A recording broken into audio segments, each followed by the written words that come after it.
Hello students, कैसे हैं आप सब? बढ़िया हैं। आप लोगों को हमको लगा लॉकडाउन और ज्यादा बढ़ जाएगा अभी आगे, ऐसा कुछ सोचने में आ रहा है। चलिए कोई बात नहीं, आप लोग घर पे बैठिए आराम से और पढ़ते रहिए, ठीक है। चलिए कल हम लोग स्टार्ट कर रहे थे 11th क्लास फिजिक्स का चैप्टर स्टार्ट है, नया चैप्टर वेक्टर, जिसपे हमने आपको दो चीजें बेसिक चीजें कुछ वेक्टर की बताई थी, कुछ क्वांटिटी बताई थी आपको। इसके अलावा हमने कल एडिशन ऑफ वेक्टर बताया था, ठीक है, टाइप्स ऑफ वेक्टर बताए गए थे। जिन्होंने वो वाले वीडियो नहीं देखे हैं तो सबसे पहले आप जाइए इस वीडियो के डिस्क्रिप्शन बॉक्स में, वहां पर आपको उनकी दोनों की लिंक मिल जाएगी। वहां से जाकर के आप पहले वो वाले वीडियो देखिएगा तो ये वाला आपको ज्यादा समझ में आएगा, ठीक है।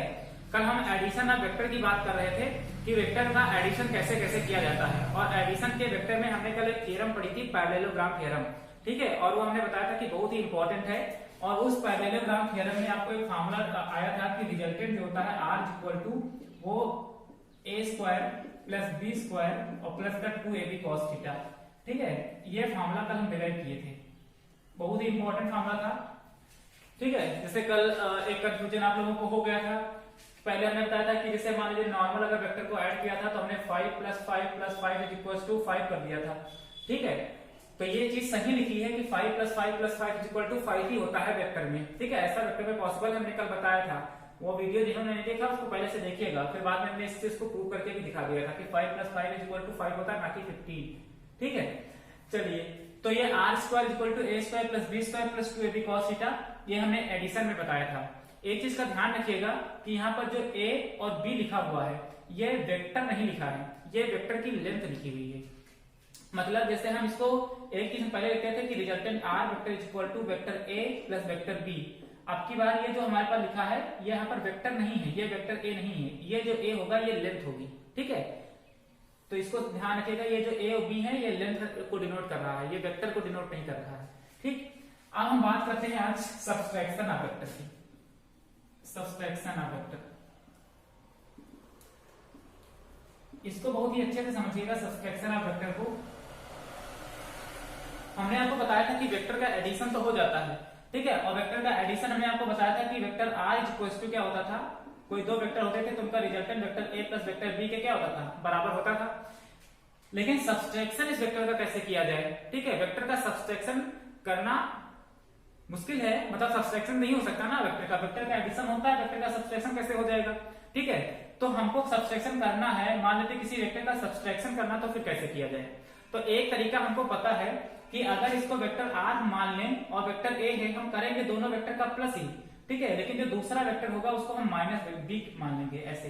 अगर ऐसे हम मान लें तो ये वही चीज तो लिखी है, vector r equal to vector a minus vector b, ठीक है, यही चीज लिखी है। लेकिन हम इसको नेगेटिव नहीं लेंगे, हमने ऐड ही किया था, पर ये जो b वेक्टर लिया गया है वो कहाँ में लिया गया है, नेगेटिव में लिया गया है। अब ये b वेक्टर नेगेटिव में कैसे लिया जाता है, इसको जरा समझते हैं और समझते हैं, ठीक है। तो पहले तो हम जो पहले नॉर्मल जो कंडीशन हमारे पास होती थी कि रिजल्टेंट वेक्टर जो होता था दोनों वेक्टर के सम के बराबर होता है, उससे पहले सब्सट्रैक्शन का फार्मूला बना लेंगे, उसके बाद पैरेललोग्राम थ्योरम से हम उसका फार्मूला बनाएंगे कि क्या होगा, ठीक। चलिए, जैसे एक चीज समझिएगा, जैसे हम मान लेते हैं कि कोई एक आदमी है यहाँ पर खड़ा है और ये मान लेते हैं कि 5 किलोमीटर ईस्ट जा रहा है, 5 किलोमीटर कहाँ जा रहा है, ईस्ट की ओर। और हमने आपको डायरेक्शन बताई थी कि टोटल डायरेक्शन 6 होती है, एक नॉर्थ साउथ और ये ईस्ट वेस्ट, एक आपको एक डाउन होती है, ठीक है। तो ये आपके पास में कोई अगर 5 किलोमीटर ईस्ट जा रहा है इस तरफ, तो एक वेक्टर ये मान लेते हैं हमारे पास होगा प्लस एक्स एक्सिस में जा रहा है। लेकिन अगर यही 5 किलोमीटर ईस्ट ना जाकर के 5 किलोमीटर कहाँ चला जाए, वेस्ट चला जाए, ऐसे 5 किलोमीटर ईस्ट ना जाकर के 5 किलोमीटर वेस्ट जाता है, तो फिर ये कहाँ चला जाएगा, नेगेटिव एक्स एक्सिस में चला जाएगा। तो हम अगर इसको वेक्टर a माने तो ये क्या हो जाएगा, माइनस का a वेक्टर हो जाएगा, बस ये कहाँ हो जाएगा, नेगेटिव में, ठीक है। लेंथ उतनी ही है, 5 किलोमीटर इधर ही, 5 किलोमीटर इधर ही, लेंथ नेगेटिव में नहीं है, लेकिन वेक्टर दोनों क्या है, आमने सामने है, अपोजिट है, इसका मतलब दोनों वेक्टर क्या होंगे, नेगेटिव होंगे। तो इसी तरीके से करके हम इसको क्या करेंगे, फाइंड आउट करेंगे। आप उसी फार्मूले से हम पहले इसको करेंगे। जैसे जो सिंपल फार्मूला मैंने आपको बताया था कि कोई दो वेक्टर अगर आपके पास में है, मान लेते हैं एक वेक्टर ये है, इसको वेक्टर a मान लें, और दूसरा वेक्टर ये होता था वेक्टर b, ठीक है। दो वेक्टर हैं, एक वेक्टर a है और दूसरा वेक्टर b है। तो आपको पता था कि इसका रिजल्टेंट कहां से पास करता है, इसके बीच से पास करता था ये रिजल्टेंट, और ये रिजल्टेंट वेक्टर जो होता था दोनों वेक्टर के सम के क्या होता था, बराबर होता था। ये चीज आपको पता है, ठीक, तो अब हमको करना क्या है, हमको ये चीज बनाना है ना कि वेक्टर ए प्लस माइनस का वेक्टर बी। अच्छा, इसको नेगेटिव करना है तो हम इसको थोड़ा सा कहां ले आए, मान लीजिए जैसे अगर जितना बी उधर मानना है उतना बी क्या मान ले, इधर मान ले, तो उधर का तो प्लस में था और इधर होगा तो क्या है, हो जाएगा माइनस का बी वेक्टर हो जाएगा। ठीक है, इस तरीके से। अब इसका रिजल्टेंट कहां से होगा, अब अगर इसके रिजल्टेंट की बात करें तो इसका रिजल्टेंट कहीं इधर होगा, इस तरीके से आर। अब रिजल्टेंट तो वही होगा हमारे पास, रिजल्टेंट इज इक्वल टू क्या है, vector A plus vector B, लेकिन यहाँ पर वेक्टर माइनस में है, इस वजह से ये क्या हो जाएगा, माइनस बी। तो यहाँ से इसका फॉर्मूला क्या बन जाएगा, vector R is equal to vector A plus minus का वेक्टर बी। तो vector R is equal to क्या हो जाएगा, वेक्टर ए माइनस वेक्टर बी। तो इस तरीके से किन्हीं दो वेक्टर का सब्सट्रैक्शन क्या किया जा सकता है। ठीक है, तो ये है हमारे पास फॉर्मूला। इस समय मान लीजिए ऊपर वाले को भूल जाइए, इसे बी को हमने क्या कर दिया है, नेगेटिव कर दिया है। लेंथ उतनी ही थी, बी ऊपर थी बी नीचे थी। ठीक है, बस हमने इसको क्या कर दिया है, अपोजिट कर दिया है, तो ये नेगेटिव वेक्टर आपके पास में हो जाएगा। ठीक, अब ये तो फार्मूला हमारे पास सिंपल निकल आया। अब हम इसी फार्मूले को पैरेललोग्राम थ्योरम से क्या करेंगे, प्रूव करेंगे कि इसका पैरेललोग्राम थ्योरम से इसका फार्मूला क्या बनेगा। पैरेललोग्राम का फार्मूला हमारे पास क्या था, रिजल्टेंट का R square equal to A square plus B square plus 2ab cos theta.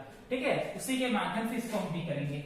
हम ऊपर वाला 1 मिनट इसको मिटा दे रहे हैं, मान लेते हैं, क्योंकि इससे तो कोई मतलब नहीं था। बी वाला जो ऊपर था उसी को हमने नेगेटिव में खींच लिया ऐसे करके। तो जैसे ऊपर हम पैरेललोग्राम बना सकते हैं, वैसे नीचे भी पैरेललोग्राम बना सकते हैं। अगर ये था हमारे पास, तो इसी के पैरेलल एक लाइन और खींच लें ऐसे करके। ये वेक्टर मान लीजिए ये पहले ऊपर ही था ऐसे करके ये। ठीक है, ये वेक्टर बी था हमारे पास और यही इसका रिजल्टेंट था ऊपर की तरफ। लेकिन अब की बात हम ऊपर ना मान के कहां मानेंगे, नीचे। तो इसको थोड़ा नीचे कर लें और हम ऐसे करके, और ये देखो एक पैरेललोग्राम बन जाएगा। इसके पैरेलल एक लाइन और खींच दी हमने, इसको खींच दिया है ऐसे करके, और ये रिजल्टेंट था, इसी के पैरेलल एक लाइन और खींचनी है हमको ऐसे। थोड़ा सा गड़बड़ बन गया है, इसको सही से बना लेते हैं। इसको थोड़ा सा समझिएगा, बस उसी फार्मूले से डायरेक्ट आ जाएगा ये इसके पैरेलल और ये लाइन इसके पैरेलल होती थी ऐसे। इसको थोड़ा सा पैरेललोग्राम शेप में बनाइएगा ऐसे करके। ठीक, और रिजल्टेंट कहां से पास करेगा, ये ऐसे बन गया आपके पास में, और ये वेक्टर ये था आपका। ठीक, अच्छा एक चीज देखिएगा, हम क्या मानते थे कि एक वेक्टर ए था और एक वेक्टर बी था उस पैरेललोग्राम थ्योरम में, तो उसमें इनके बीच का एंगल कितना मानते थे, थीटा। तो अगर ये थीटा है तो टोटल कितना होगा, ये टोटल 180 होता है। तो अगर इतने एंगल की केवल बात करें, आप इस वेक्टर और इस वेक्टर के बीच की अगर बात करें, तो इनके बीच का एंगल कितना हो जाएगा, 180 डिग्री माइनस थीटा हो जाएगा। अगर 180 में से हम क्या करें, थीटा माइनस कर दे, तो ये वाला एंगल हमको पता चल जाएगा। तो ये एंगल कितना हो जाएगा, 180 माइनस थीटा, और ऊपर वाला कितना हो जाएगा, थीटा। अब हमारे पास सेम काम वही है, इसको नोट डाउन कर लीजिएगा। हम ये भी एक फार्मूला है, अब हम पैरेललोग्राम से करेंगे इसको। तो क्या हो जाएगा, देखिए फार्मूला ये पता है कि आर स्क्वायर इक्वल टू क्या होता है, देखिए वेक्टर ए का स्क्वायर, ये वेक्टर ए का स्क्वायर हो जाएगा प्लस वेक्टर बी का स्क्वायर। अब अच्छा देखिए एक चीज यहाँ पर हमने माइनस बी का स्क्वायर नहीं लिखा है। माइनस बी का स्क्वायर किस वजह से नहीं लिखा है, क्योंकि हमने बताया था कि ये वेक्टर माइनस में है, जबकि लेंथ तो हम जब कभी भी रखेंगे तो वो तो प्लस में ही रखेंगे ना, चाहे 5 किलोमीटर उधर चला होता, चाहे 5 किलोमीटर इधर चला होता। इस वजह से यहाँ पर जो ये रखा जा रहा है ये लेंथ है, इसी वजह से हम इसको माइनस में नहीं रखेंगे। ये मान लीजिए बी था तो हम 20 किलोमीटर इधर चले हैं सपोज दैट, ठीक है, तो इसको माइनस में नहीं रखेंगे, माइनस केवल वेक्टर को डिनोट कर रहा है बस। ठीक है, बाकी ये लेंथ ही है। तो ये बी स्क्वायर हो जाएगा प्लस 2ab। अब ये देखो यहाँ पर cos थीटा है और हमको यहाँ पर कितना एंगल पता है, इनके बीच का कितना है, 180 माइनस थीटा। तो यहाँ पर अपनी बार एंगल कितना रखेंगे, cos 180 माइनस थीटा। ये अच्छा, आप लोगों ने मैथमेटिक्स में खूब अच्छे से पढ़ा है कि cos 180 minus theta is equal to क्या होता है, माइनस cos थीटा। ठीक है, ये फॉर्मूला आपने पढ़ा है। तो इसकी जगह अगर इसकी वैल्यू पुट कर दें तो आर स्क्वायर इक्वल टू क्या हो जाएगा, ए स्क्वायर प्लस बी स्क्वायर। अब ये देखो माइनस का cos थीटा होगा यहाँ पर, तो आगे ले लें तो माइनस का क्या हो जाएगा, 2ab cos थीटा। ठीक है, तो ये रिजल्टेंट का फॉर्मूला बन जाएगा। इसको एक और तरीका है लिखने का कि r equals to under root A square plus B square minus का 2ab cos थीटा। तो चाहे ऊपर वाले की बात कर लीजिए चाहे नीचे वाले की बात कर लीजिए, तो पैरेललोग्राम थ्योरम से इसका फॉर्मूला क्या बनकर के तैयार होगा, ये वाला a square plus B square minus का 2ab cos थीटा। ठीक है, और वहां से क्या जो हमारे पास निकल करके नेगेटिव में जब बात करेंगे तो a square plus B square minus 2ab cos theta, और जब हम एडिशन की बात करेंगे तो a square plus B square plus 2ab cos theta हो जाएगा। ठीक है, तो ये दोनों फॉर्मूले आपको क्या करने हैं, पढ़ने हैं, क्योंकि हमने आपको बताया था कि पैरेललोग्राम थ्योरम से कोई भी वेक्टर का एडिशन किया जा सकता है। ठीक है, तो हम इससे क्या कर सकते हैं, आराम से फाइंड आउट कर लेंगे सब्सट्रैक्शन का। ठीक, हम चलिए एडिशन और सब्सट्रैक्शन के कुछ क्वेश्चन करेंगे और उस क्वेश्चन के बेसिस पे आपको बताते हैं, ठीक है।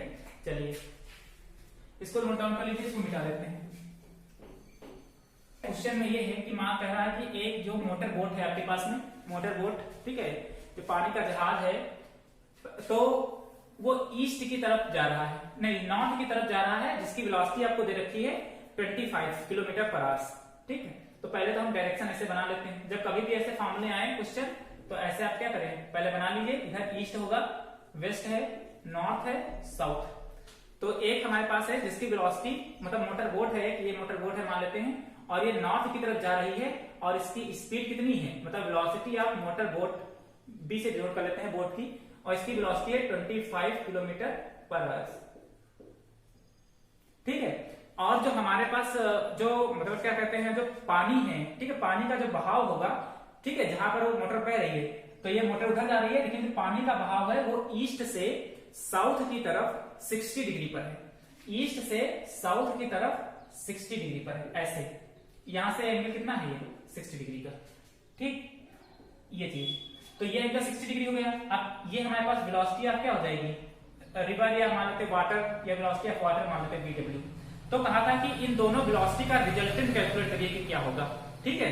तो एक आपके पास में देखिए नॉर्थ की तरफ जा रही है मोटर बोट, पानी कहां जा रहा है, ईस्ट से 60 डिग्री साउथ की तरफ, मतलब साउथ ईस्ट डायरेक्शन में जा रहा है इससे, ठीक है। अब हमारे पास कह रहा है कि इसका रिजल्टेंट कैलकुलेट करिए। तो एक देखो ये इसका ओरिजिन पॉइंट हुआ, एक वेक्टर ऊपर, दूसरा वेक्टर कहां, नीचे, तो रिजल्टेंट वेक्टर कहां से पास करेगा, यहां से पास करेगा, और ये इसकी रिजल्टेंट वेलोसिटी भी होगी, ठीक है। अब देखिए ये एंगल हमारे पास कितना है, 60 डिग्री का, और ये ऊपर वाला एंगल कितना होगा, ये वाला 90 डिग्री का होगा। तो टोटल अगर देखा जाए तो टोटल कितना हुआ, 9 और ये 6 कितना हो गया, मतलब 150 डिग्री का हो जाएगा ये, अगर पूरा देखा जाए इसका रिजल्टेंट अगर यहाँ पर है। तो हमको फार्मूला पता है, फार्मूला क्या होता है हमारे पास, फार्मूला रिजल्टेंट का पता है कि R square equal to A square plus B square plus का 2AB cos थीटा, ठीक है। ये फार्मूला हमको पता है, और इसी से हमको क्या करना है, इसको फाइंड आउट करना है। तो हमको पता है, तो R स्क्वायर इक्वल टू हो जाएगा A स्क्वायर, देखो A स्क्वायर मतलब ये वेलोसिटी है ना, तो ये वेक्टर A मान लेते हैं, तो ये कितना है 25, तो ये 25 का स्क्वायर हो जाएगा, प्लस ये B वेक्टर मान लेते हैं, तो ये कितना दिया है, इसकी 10 किलोमीटर पर आवर से स्पीड दे रखी थी, ठीक है। तो ये 10 का स्क्वायर हो जाएगा, प्लस का 2 इंटू 25 इंटू 10 और इंटू कॉस।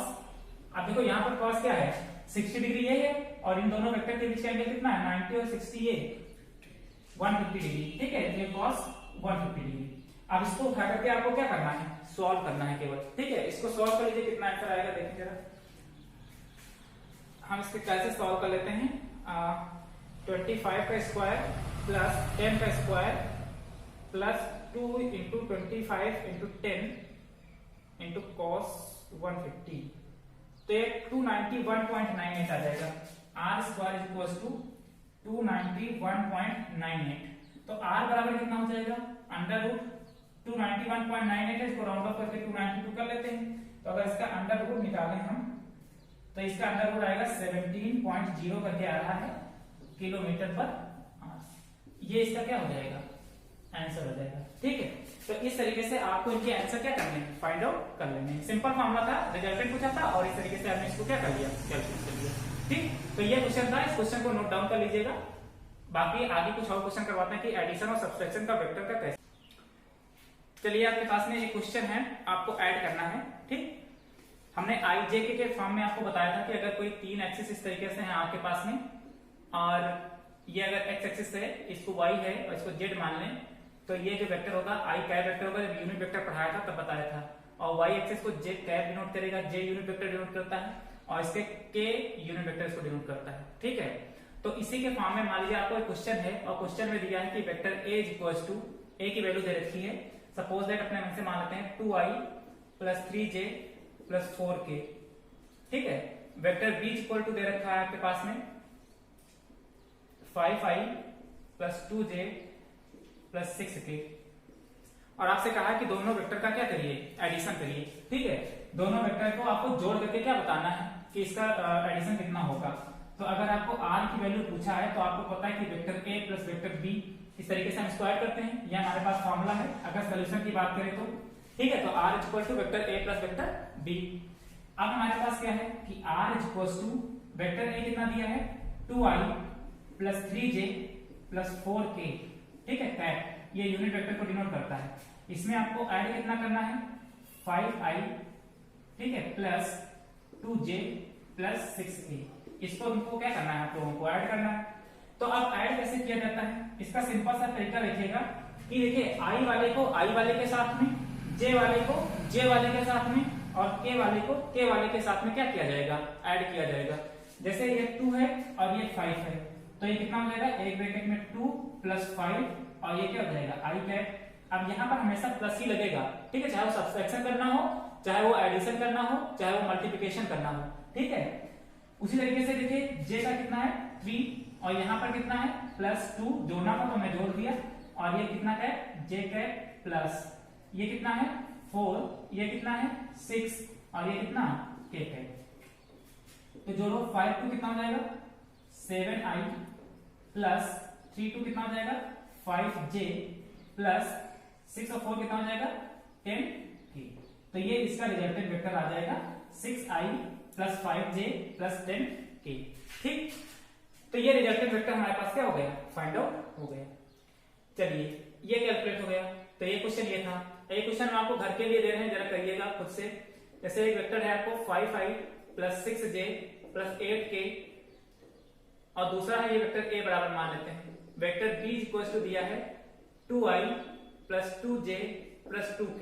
इसको आपको क्या करना है, ऐड करना है, मतलब vector r equal to vector a plus vector b, ठीक है। इसको आपको ऐड करना है, करने की कोशिश करिएगा। और जरा एक क्वेश्चन करते हैं, ठीक है।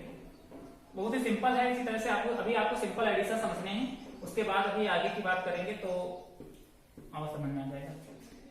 एक क्वेश्चन और है आपके पास में। जैसे क्वेश्चन हम आपको इस तरीके से दे देते हैं कि vector a equals to 3i plus 4j plus 5k, ठीक है। वेक्टर b इक्वल्स टू दे देते हैं 6j प्लस 3k। अब के बाद में कहा कि फिर से वेक्टर a और प्लस b ऐड करिए, दोनों वेक्टर को क्या करिए, ऐड करिए, मतलब इसका रिजल्टेंट बताइए कितना होगा।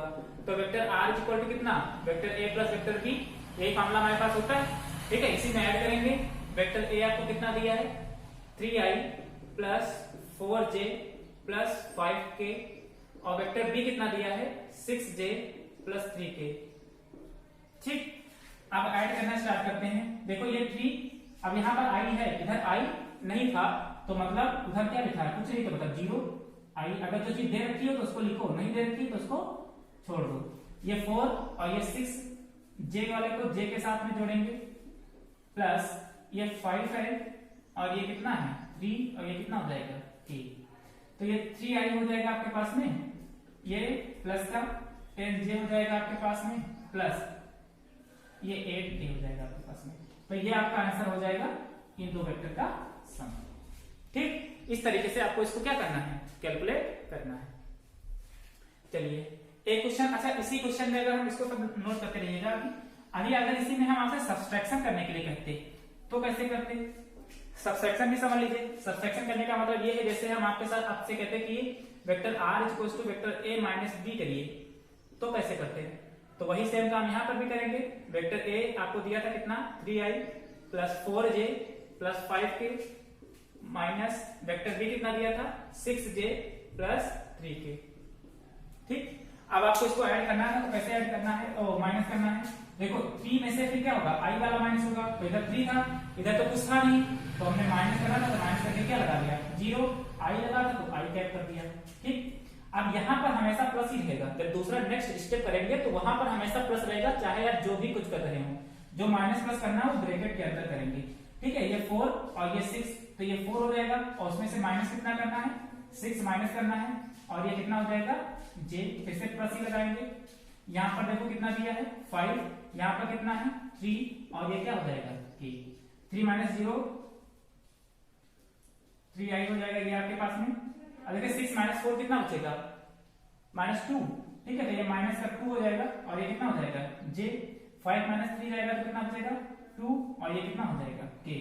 तो ये इसका माइनस का आ जाएगा आपका आंसर, ठीक है। तो अगर आपको प्लस करना है तो उस तरीके से करिए, माइनस करना है तो उस तरीके से करिए, ठीक है। तो प्लस माइनस आप दोनों इस तरीके से क्या कर सकते हैं, आराम से इसको फाइंड आउट कर सकते हैं।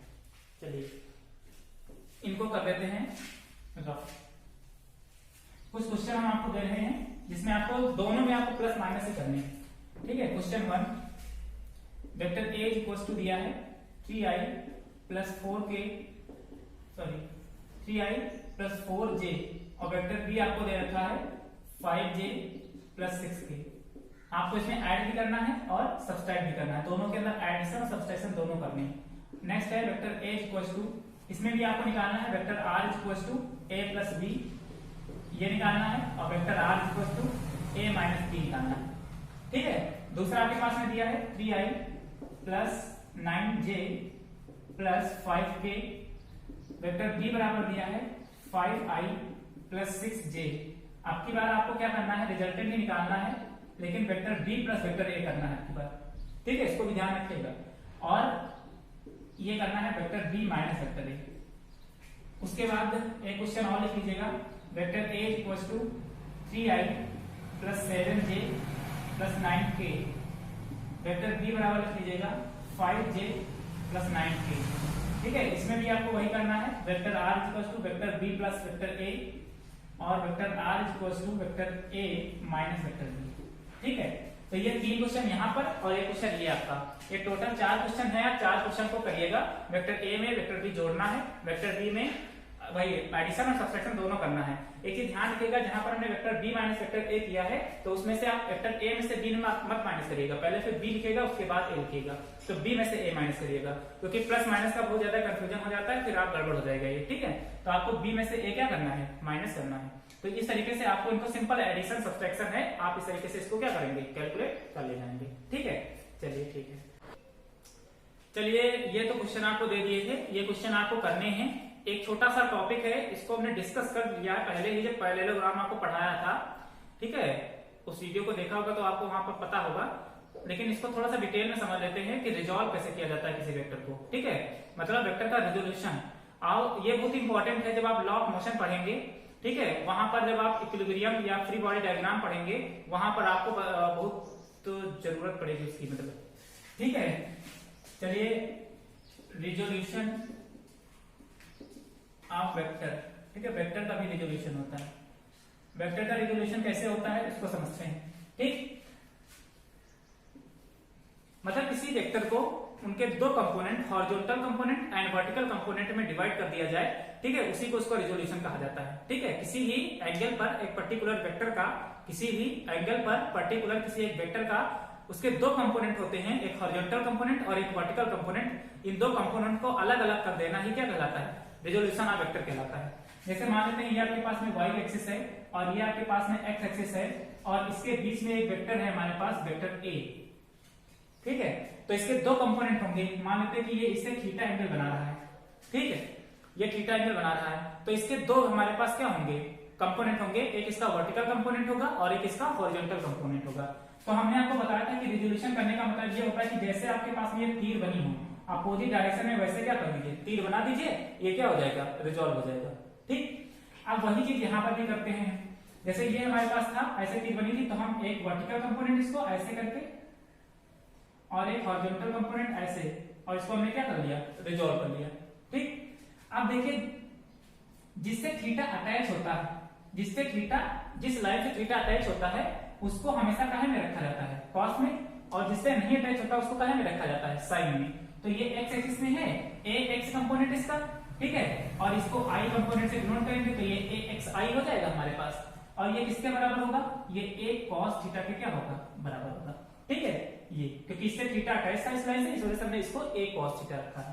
ऊपर वाला देखो ये लाइन थीटा से अटैच नहीं है, इस वजह से इसको क्या मानेंगे, a y, और y एक्सिस को j से डिनोट करते हैं तो ये a y j हो जाएगा, और ये कितना हो जाएगा, a sin थीटा। तो एक इसका एक वर्टिकल कंपोनेंट और एक इसका हॉरिजॉन्टल कंपोनेंट, 2 पता चल जाए आपको।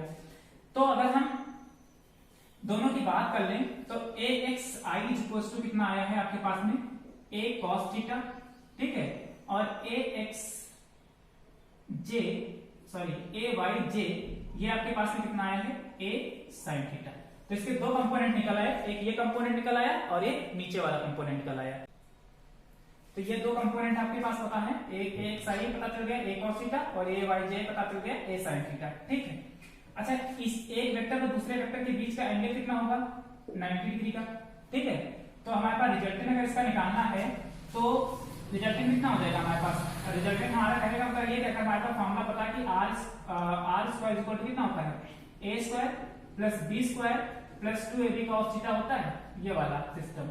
ठीक, तो एक एक देखिएगा इसमें कि थीटा की वैल्यू कितनी होगी। अब देखो यहाँ पर थीटा ये नहीं रखेंगे, अगर याद हो पैरेललोग्राम थ्योरम में तो हम यहाँ वाला जो पूरा एंगल रखते थे दूसरे एक वेक्टर से दूसरे वेक्टर के बीच का एंगल, तो अगर ये 90 डिग्री हो जाएगा तो cos 90 की वैल्यू 0, तो ये पूरा टर्म 0 हो जाएगा, तो आर स्क्वायर इक्वल टू कितना बचेगा? ए स्क्वायर प्लस बी स्क्वायर बचेगा। ठीक, अब आपके पास में देखिए इसको अगर हम वेक्टर ए मान लें और इसको वेक्टर बी मान लेते हैं थोड़ी देर के लिए, तो रिजल्टेंट वेक्टर कितना हो जाएगा? आर स्क्वायर इक्वल टू कितना हो जाएगा? तो ये है आपके पास में R square equal to A square plus B square, क्योंकि थीटा, ये थीटा यहाँ पर इस वाले थीटा को थीटा मत समझिएगा, थीटा जब वहां पर रखते थे तो दो वेक्टर के बीच का एंगल रखते थे, ये 90 डिग्री था, इस वजह से 0 हो गया, तो R square equal to A square plus B square. अब देखो यहाँ पर रिजल्टेंट क्या है? ए है, ए स्क्वायर कितना है? ए cos थीटा, दूसरा वेक्टर कितना है? ए sin थीटा, तो आर स्क्वायर इक्वल टू हम आर स्क्वायर की जगह ए स्क्वायर कर लें, क्योंकि यहाँ पर रिजल्टेंट हमने ए माना है, आर नहीं माना है। ठीक है, ये तो फॉर्मूला स्टैंडर्ड था जो हमने यूज किया हुआ है। ए कितना है आपके पास में?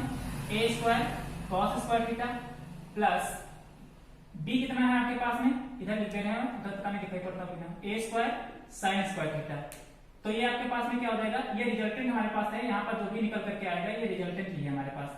मतलब ये अगर देखा जाए तो ए एक्स स्क्वायर प्लस ए वाई स्क्वायर लिखा है, इसको हम मान लें, इसको एक मिनट समझा लेते हैं, यहाँ पर समझ लेते हैं इधर कि R is equal to R square is equal to, यहाँ पर हमने इसको मान लिया ए एक्स आई का स्क्वायर ये प्लस ए वाई जे का स्क्वायर। ठीक है, अब यहाँ पर इसकी वैल्यू कितनी आएगी? देखिए इसकी वैल्यू है आपके पास में ये A square cos square theta plus इसको लिख सकते हैं A square sin square theta, तो देखो ए स्क्वायर मिल जाएगा कॉमन, तो ए स्क्वायर अगर कॉमन मिल जाएगा तो अंदर बचेगा cos square theta plus sin square theta, और इसकी वैल्यू 1 हो जाएगी, तो ये कितना बचेगा? केवल ए स्क्वायर। ठीक है, तो देखो ए स्क्वायर किसके बराबर है? रिजल्टेंट के स्क्वायर के बराबर है, और ये किसके बराबर है? इसके बराबर, तो हम ए स्क्वायर इक्वल टू क्या लिख सकते हैं?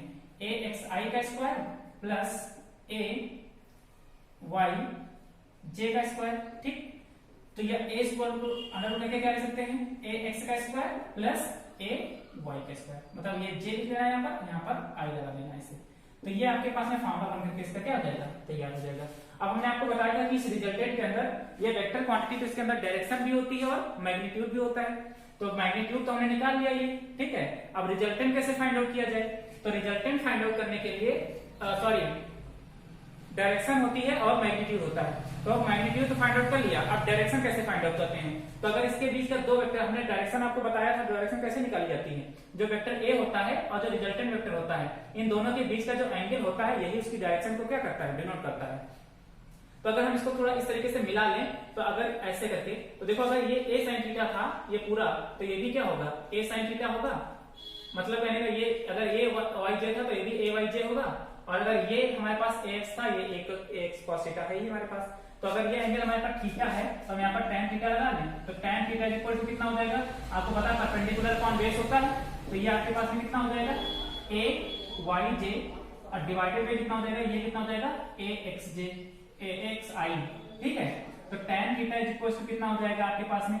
ठीक है, अब ए वाई है, ऊपर ए वाई लिखा रहने दीजिए, इसको वहां पर अगर वैल्यू रखना होगा तो ए sin थीटा की और नीचे cos थीटा की लिख लीजिएगा, ये दोनों चीज वही हो जाएगी tan थीटा।